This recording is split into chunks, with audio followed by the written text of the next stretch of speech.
اول خو وی نه وي دا بې غیرتوب دی، دا د پښتنو خپل اصول دی. وی چاته د خور لور ویل دا بې غیرتوب دی، دا هسې کمزورې خبره. مشکل هلته بل دا دی که ته چاته دا ووایم یو ښه سړی دی او تا ورته ووایي سوال یې دی جنۍ ته کور کې ووایي ته به خپله موږ ته راګزار کړي، نو دواړو طرفونو ته مسله ده، دواړو طرفونو ته جهالت دی.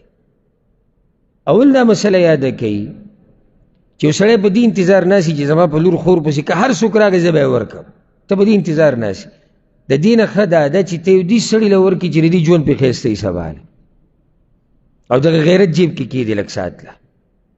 یعنې اوس یو سړی انتظار کې دی چې نه ما ته به لازم وینا کېږي او ده ته چا وینا ونه کړه نو شهیز راغی یو بد کرداره راغی ده ته یې وینا وکړه ده وله ورکړه.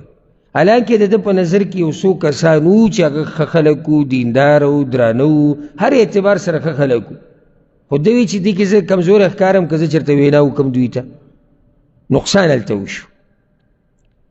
نو دا ځکه دا خبر اولنی او اخرنی یاده کوي چې حدیث کې راځي ټول نه زیات غیرتي رسول الله صلی الله علیه وسلم وی الله دی او بیا زه یم او بیا دا صحابه کرام دي. دوی چې څنګه د غیرت خیال ساتلی دی که نه داسې له تاریخ کې چا نه دی ساتلی د غیرت.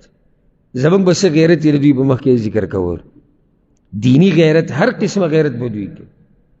دویمه خبره که یو سړي تا ته وینا وکړه، دا اوس د راز خبرې رالي بیا ښه، یو سړي تا ته وینا وکړه چې یاره زما لور ده یا خور ده، اشاراتو کې خبره خلک کوي، دا د انتهایی نیچ انسان او د ډېر سپک سړي کار دی چې دی بیا خلکو ته خبره راښکاره کړي او هر چا ته وایي یاره پلاني ما ته وایي چې لور او پلاني ما ته وایي چې خور. سپکې خبرې دي، څوک داسې نه کوي. هغه تا سره پته یې زړه وختو ته ورته ښه سړی ښکاره شته ته خبر وکړه، احسان یې در سره کړی، نه مني خبره بنده کړه.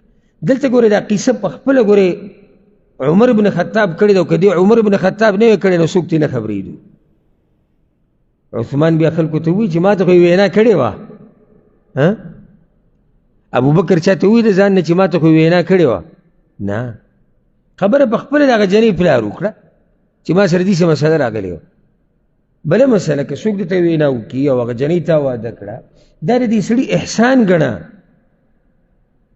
د دې د لاسه جنۍ نه سپکېږي او نه هغې ته دا خبره کوو دا د کمزورو خلکو کار دی، دا د بد اخلاقو خلکو کار دی چې جنۍ ته بیا په مخه دا وي. دا خو لا پرېږده چې سامان یې جنۍ له لږ کړی او پلار یې غریب وي، دا سړی ورته وایي پتیله دې نه و راوړې او بیا چې بهر ته راوځي برید داسې دغه کړي موږ وایي پښتانه او پلاني نسب او خیل هر څه جیب کې کېږي، ته خو د ښځې پتیلې ته راشي او ته په دې انتظار یې چې ماله به واشنګ مشین راوړي او ماله به فریج راوړي او ماله به فریزر راوړي، څه برید تاوې راتاوې.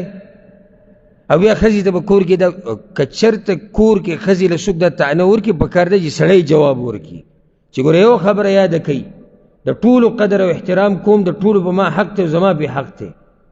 وګوره زما ښځې ته به دا قسمه سپکې خبرې نه کوئ چې ستا سره دا نه و تا سره دا نه و. اول خو لازم نه و چې کړی وې او چې کولی نو کیدی شي د پلار یې وس نه و د وروڼو یې وس نه و غریبي وه، بس ته ثابت انسان یې موږ له راکو لوی کړی او ځان یې پې ستړی کړی او موږ له یې دقه شان راکو، نور زموږ سره څه ښه وکړي. په کار دا دی چې هسې دا هم نه مناسب، خو په کار دا دی چې د جنۍ کور والا د هلک کور نه ګیلې کوي ځکه چې دوی احسان کړی دوی جنۍ ورکړې ده. الټه به چې ځوان به ناسي ځان ته به ځوان شیر وي او د ده په پیدایش باندې لا ډزې هم شوي وي هلک پیدا شوی او هغه بیا پتیلو ته او ګیلاسونو ته او سمسو ته پروت وي بیا چې ښځه به څه سامان راوړي او ټول په انتظار کې دي وایي نن شپه به سامان رارسي ښه او سبا به رارسي او بیا یې شماري او بیا یې ګوري. دا خبرې مزه نه کوي. دا رسم و رواج موږ کې د هندوانو نه پوخانه پاتې شوی.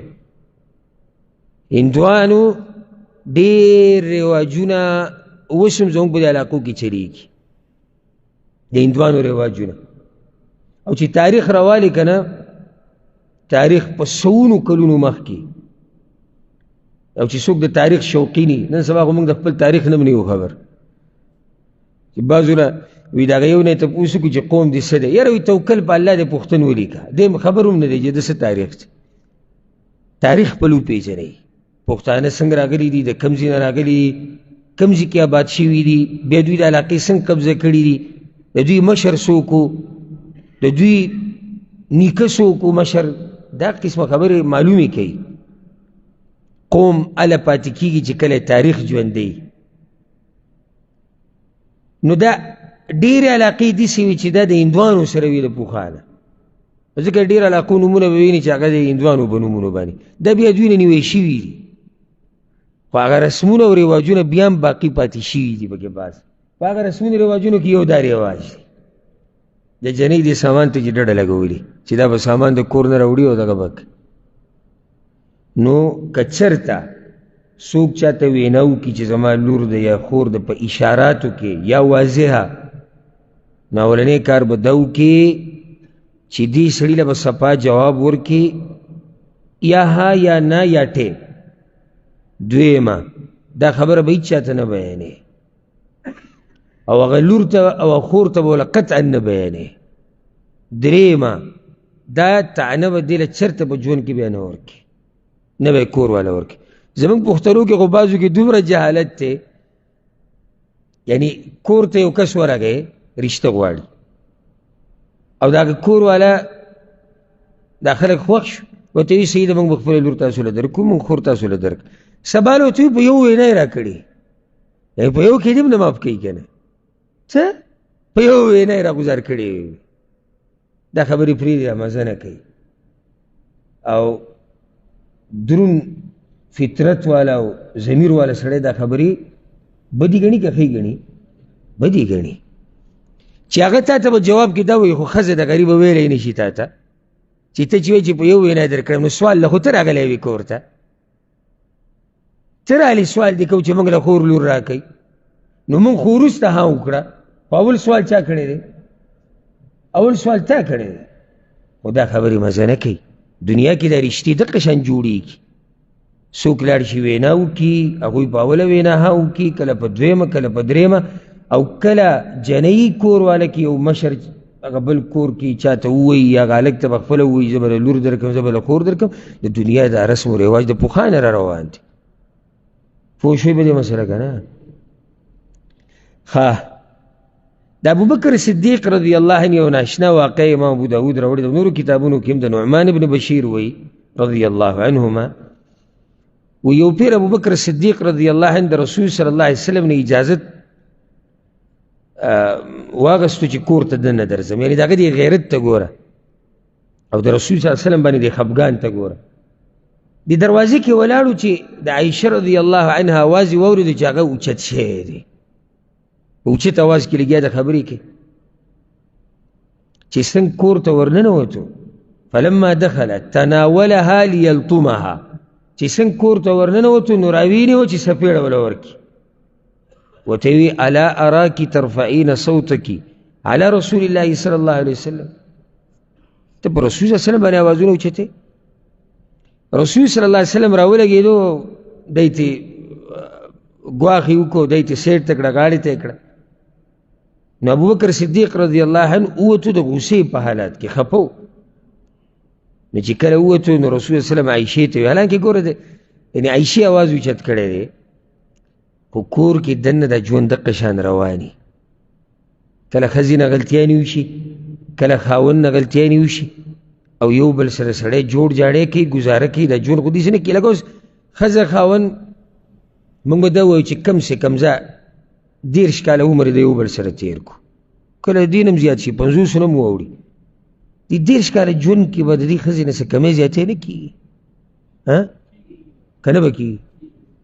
ما او تا نه به نه کېږي کمې زیاتې. طریقه بیا دا ده چې کېږي به، نو هغه به موږ سره ګزاره کوي، موږ به د هغې سره ګزاره کوو، یو بل غلطیانې به ماف کوو. کومه غلطي ته ښکاره شوه چې بیا یې ونه کړي، خیر دی که ته غوسه وکړې، پوهه یې کړې، داسې خبره نه ده. خو هره وړه غلطي او هغې ته تا ډډه لګولي، بس سم په څوکۍ پروت دی چې د ښځې نه به څه خطا کېږي چې زه یې راونیسم، خو انسان دی. دغه شان ښځه که پوره سړی غواړي نو دا هم نشي کېدی. سړي باندې قسمه قسم حالات راځي، سختي دي، مسلې دي، دی به کله غوسه، کله خفه، نو کله به دې غلطي کړي. نو رسول صلی الله علیه وسلم ته اوس وګوره چې دا پیغمبر دی، اواز عایشې اوچت کړی. اوس بیا دا ماحول برابرۍ او د خوشحالۍ یو ماحول جوړی چې کله دا پلار یې ووتو غوسه، نو عایشې ته وی کیف رأیتنی انقذتک من الرجل خیال دی اوس څنګه مې د پلار نه بچ کړی، یعنې غواړي دا چې دا اوس بیا خوشحاله شي او دا خبرې بیا را سټارټ شي را واپس شي. هېڅ خبره نه ده. دا زنانه چې دي دا به غریبانه کمزوري او د پلار کور یې پرېښودی، وروڼه یې پرېښودي، قام قبیله یې پرېښودي، زموږ خواله راغلي.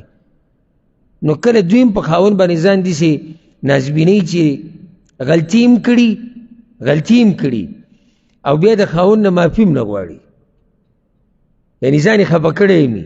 نو خیر دی، کله کله به ما او تا ګزاره کوو چې زه صحیح ده غلطي د دې ده او خوشحاله به یې موږ کوو، زه هېڅ خبره نه. ځکه دا د شیخ صاحب قیمتي بیان د زنانه رشته به څنګه غواړي.